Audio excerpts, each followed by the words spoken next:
ಆಚಾರ್ಯಜಿ ನಮಸ್ಕಾರ. ನನ್ನ ಹೆಸರು ಮಯಾಂಕ್ ಅಂತ. ನನಗೀಗ 29 ವರ್ಷ ವಯಸ್ಸು. ಈ ಕಾನ್ಫಿಡೆನ್ಸ್ ಅಂತಾರಲ್ಲ, ಅದು ಅಸಲ್ಗೆ ಏನು ವಿಷಯ? ಮತ್ತೆ ಈ ಆತಂಕ ಅಥವಾ ಆಂಗ್ಸೈಟಿ ಇವೆರಡಕ್ಕೂ ಇರೋ ಸಂಬಂಧ ಏನು ಅಂತ ತಿಳಿಯಬೇಕಿದೆ. ನನ್ನ ಧ್ಯಾನದ ಮೂಲಕ ಕೂಡ ನಾನು ಇದ್ರ ಬಗ್ಗೆ ಯೋಚಿಸೋಕೆ ಟ್ರೈ ಮಾಡಿದೆ. ಅಸಲ್ಗೆ ಇವೆರಡು ಏನಿರ್ಬೋದು ಅಂತ. ಆದರೆ ಏನೂ ಅರ್ಥ ಆಗಲಿಲ್ಲ. ಬೋಧ ಮಾಡುವಾಗ ಬರೀ ಶರೀರದಲ್ಲಿ ಏನೋ ಒಂಥರ ಆಗುತ್ತೆ. ಹೃದಯ ಸಿಕ್ಕಾಪಟ್ಟೆ ಜೋರಾಗಿ ಬಡ್ಕೋತ್ತೆ. ನಿಜವಾಗ್ಲೂ ಇವಾಗ ಆಗ್ತಿದ್ಯಲ್ಲ ಹಂಗೆ? ಇಲ್ಲ, ಇಲ್ಲಿಗೆ ಬರೋಕ್ ಮುಂಚೆ ಆಗ್ತದೆ, ಅಥವಾ 4 ಜನರ ಮುಂದೆ ಮಾತಾಡುವಾಗ, ಇಲ್ಲ ಡ್ಯಾನ್ಸ್ ಮಾಡೋ ಪರಿಸ್ಥಿತಿ ಬಂದಾಗ, ಇಲ್ಲ ಯಾವುದೇ ಸಿಚುವೇಶನ್ ಇರಲಿ ಇದೇ ರೀತಿ ಇರುತ್ತೆ. ಅವಾಗ ಅನ್ಸತ್ತೆ ಇವಾಗ ಸ್ಟಾರ್ಟ್ ಆಯ್ತು ಅಂತ. ಇವಾಗ ಇದಕ್ಕೆ ಚಿಕಿತ್ಸೆ ಸಿಗುತ್ತಾ? ಅಸಲ್ಗೆ ಇದರ ಪರಿಹಾರ ಸಾಧ್ಯ ಇದೆಯಾ? ಇಲ್ಲ ಇದೊಂದು ಸಮಸ್ಯೆನೇ ಅಲ್ವಾ? ಅಥವಾ ಏನಿದು ಪ್ರಾಬ್ಲಮ್? ಇದನ್ನ ತುಂಬ ಗಮನವಿಟ್ಟು ಕೇಳಿ. ಅವ್ರು ಕೇಳಿದ್ರು ಕಾನ್ಫಿಡೆನ್ಸ್ ಅಂದ್ರೆ ಏನು ಅಂತ. ನೀವು ಮಾಮೂಲಿ ಭಾಷೆಯಲ್ಲಿ ಯಾವುದನ್ನ ಆತ್ಮವಿಶ್ವಾಸ ಅಂತೀರೋ ಅದು ಅಸಲ್ಗೆ ಏನು ಗೊತ್ತಾ? ಆತ್ಮವಿಶ್ವಾಸ ಅಂದ್ರೆ ಅದು ಅಹಂಕಾರದ ಮೇಲಿರೋ ನಂಬಿಕೆ. ಯಾವಾಗ ನೀವು ನಿಮ್ಮ ಅಹಂಕಾರದ ಮೇಲೆ ಭರವಸೆ ಇಡ್ತೀರೋ ಅದನ್ನೇ ಕಾನ್ಫಿಡೆನ್ಸ್ ಅಥವಾ ಆತ್ಮವಿಶ್ವಾಸ ಅಂತಾರೆ. ಆದರೆ ಯಾವಾಗ ನೀವು ಆತ್ಮದ ಮೇಲೆ ಭರವಸೆ ಇಡ್ತೀರೋ ಅದನ್ನ ಶ್ರದ್ಧೆ ಅಂತಾರೆ. ಈ ವ್ಯತ್ಯಾಸನ ಸರಿಯಾಗಿ ಅರ್ಥ ಮಾಡ್ಕೊಳ್ಳಿ. ಅಸಲ್ಗೆ ಆತ್ಮವಿಶ್ವಾಸ ಅನ್ನೋ ಹೆಸರೇ ಇರಬಾರ್ದು. ಯಾರು ಈ ಪದನ ಕಂಡುಹಿಡಿದ್ರೋ ಅವ್ರಿಗೆ ಅಧ್ಯಾತ್ಮದ ಬಗ್ಗೆ ಅರಿವೇ ಇರಲಿಲ್ಲ. ಅವರು ಆತ್ಮವಿಶ್ವಾಸ ಅಂದ್ರು, ಆದರೆ ಅದರ ಅಸಲಿ ಹೆಸರು ಅಹಂ ವಿಶ್ವಾಸ ಅಂತಿರಬೇಕು. ಅಹಂಕಾರದ ಮೇಲಿರೋ ನಂಬಿಕೆಯೇ ಈ ಕಾನ್ಫಿಡೆನ್ಸ್, ಮತ್ತೆ ಆತ್ಮದ ಮೇಲಿರೋ ನಂಬಿಕೆಯೇ ಶ್ರದ್ಧೆ.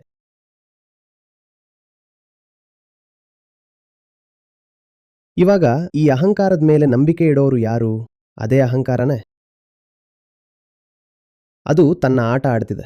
ತಾನೇ ತನಗೆ ಹೇಳ್ಕೊತಿದೆ, ನಾನು ತುಂಬಾ ಸ್ಟ್ರಾಂಗ್ ಇದ್ದೀನಿ, ನನಗೆ ಎಲ್ಲಾ ತಾಕತ್ತಿದೆ ಅಂತ.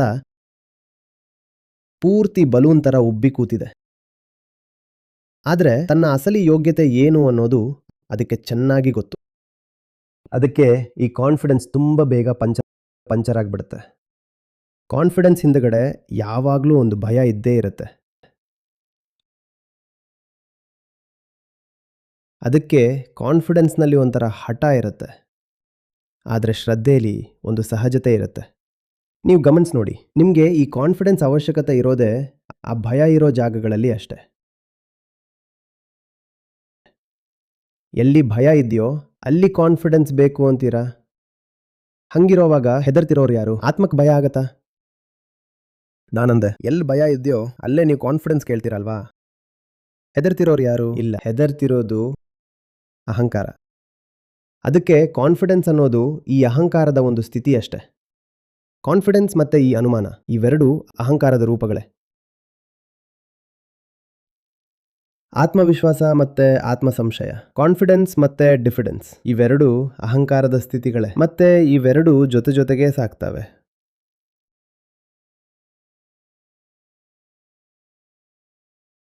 ಶ್ರದ್ಧೆ ಪೂರ್ತಿ ಬೇರೆ ವಿಷಯ. ಅಲ್ಲಿ ಭಯನೇ ಇಲ್ಲ. ಹಂಗಿರೋವಾಗ ಆತ್ಮವಿಶ್ವಾಸದ ಅಗತ್ಯ ಏನಿದೆ? ಅಲ್ಲಿ ಹಠ ಇಲ್ಲ, ಅಹಂಕಾರ ಇಲ್ಲ, ಅಲ್ಲಿ ಬರೀ ಸಹಜತೆ ಇದೆ.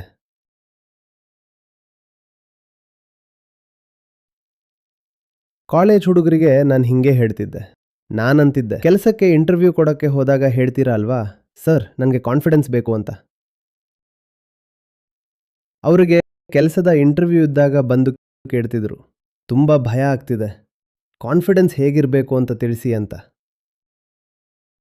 ನಾನು ಕೇಳ್ತಿದ್ದೆ, ಮನೆಗೆ ಹೋದಾಗ ನಿಮ್ಮ ಅಮ್ಮನ ಮುಂದೆ ಯಾವತ್ತಾದರೂ ಹೇಳಿದ್ದೀರಾ ನನಗೆ ಕಾನ್ಫಿಡೆಂಟ್ ಆಗಿರಬೇಕು ಅಂತ?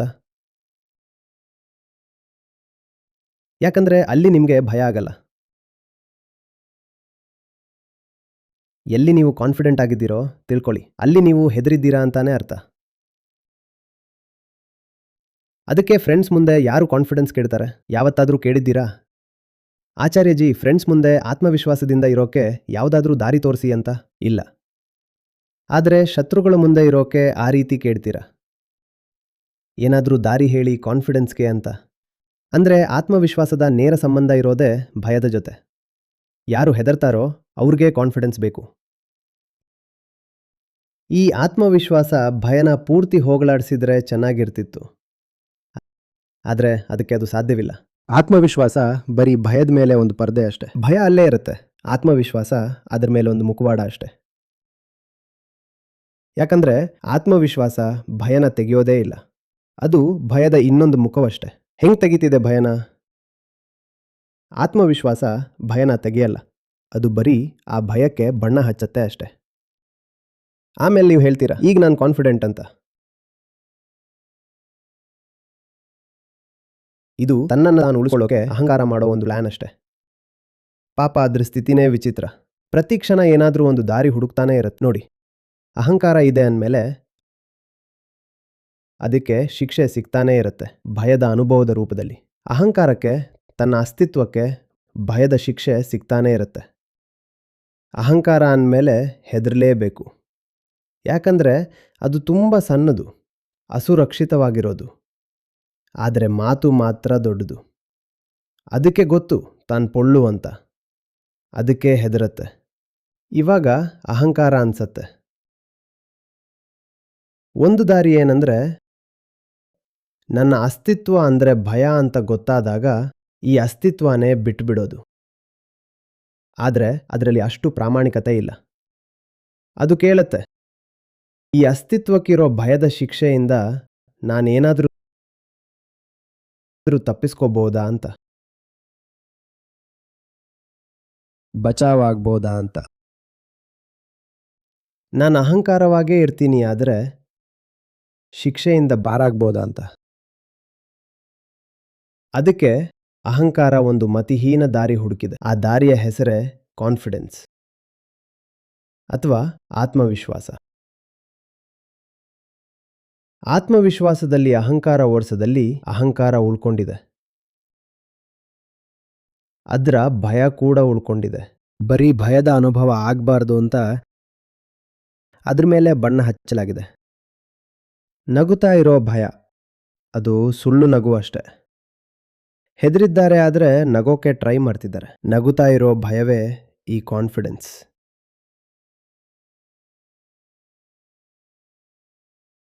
ಎಷ್ಟೋ ಸಲ ನೋಡಿದ್ದೀರಾ ಅಲ್ವಾ, ಹೆದರಿದ್ದಾರೆ ಆದರೆ ಇದು ಕಾನ್ಫಿಡೆನ್ಸ್ ಅಂತಾರೆ.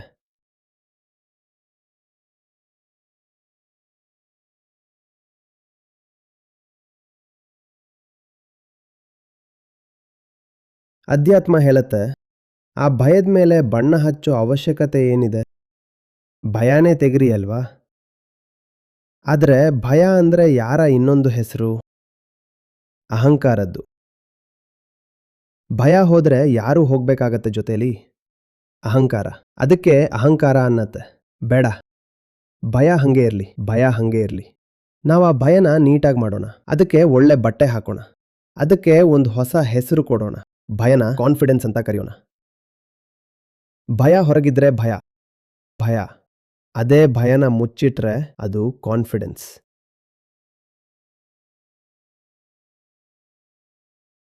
ಅಧ್ಯಾತ್ಮ ಹೇಳತ್ತೆ, ಈ ಗಲೀಜು ಕೆಲಸ ಬಿಡು, ಯಾಕೆ ಈ ಬಣ್ಣ ಹಚ್ಚೋ ನಾಟಕ ಮಾಡ್ತಿದ್ದೀಯಾ, ಸುಮ್ಮನೆ ಆ ಭಯನ ಯಾಕೆ ತೆಗೀತಿಲ್ಲ.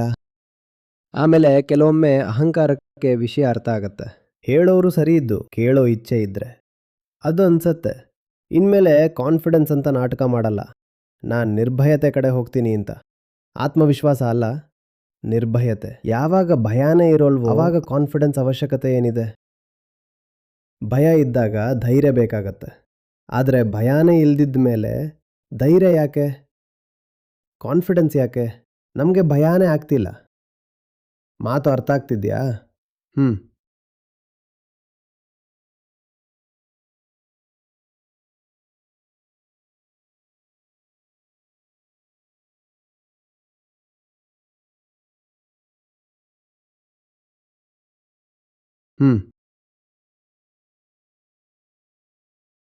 ಈ ಹೆದರ್ತಿರೋರ್ನ ಅರ್ಥ ಮಾಡ್ಕೊಳ್ಳಿ. ಆಮೇಲೆ ಭಯಕ್ಕೆ ಹೆಸರು ಬದಲಾಯಿಸೋಬೇಕಿಲ್ಲ, ಬಣ್ಣ ಹಚ್ಚೋಬೇಕಿಲ್ಲ, ಅದನ್ನ ಮುಚ್ಚಿಡೋಬೇಕಿಲ್ಲ. ಆಮೇಲೆ ಭಯದಿಂದ ಮುಕ್ತರಾಗ್ತೀರ. ಯಾರು ಹೆದರ್ತಿದ್ದಾರೋ ಅವನು ಒಬ್ಬ ಕಳ್ಳ ಅಂತ ತಿಳ್ಕೊಳ್ಳಿ. ಇವನು ಸುಳ್ಳುಗಾರ, ಮೋಸಗಾರ, ಅದಕ್ಕೆ ಹೆದರ್ತಿದ್ದಾನೆ. ಕಳ್ಳ ಆಗಿದ್ದು ಹೆದರ್ದೇ ಇರೋಕ್ ಸಾಧ್ಯನಾ? ಅಹಂಕಾರ ಕಳ್ಳ, ಅದಕ್ಕೆ ಹೆದರ್ತಿದ್ದಾನೆ. ಅವನು ಬೇರೆಯವರ ವಸ್ತುವನ್ನ ತನ್ನದು ಅಂತಾನೆ ಹೇಳ್ತಿದ್ದಾನೆ, ಅದಕ್ಕೆ ಹೆದರ್ತಿದ್ದಾನೆ. ತನ್ನ ಬಗ್ಗೆ ಸುಳ್ಳು ನಂಬಿಕೆ ಇಟ್ಕೊಂಡಿದ್ದಾನೆ, ಸುಳ್ಳು ಹೇಳ್ತಿದ್ದಾನೆ, ಅದಕ್ಕೆ ಹೆದರ್ತಿದ್ದಾನೆ. ಅವನ ಗುಟ್ಟು ಯಾವಾಗಾದರೂ ರಟ್ಟಾಗ್ಬೋದು, ಅವನ ಆಟ ಯಾವಾಗಲಾದರೂ ಮುಗಿಬೋದು ಅಂತ ಹೆದರ್ತಿದ್ದಾನೆ.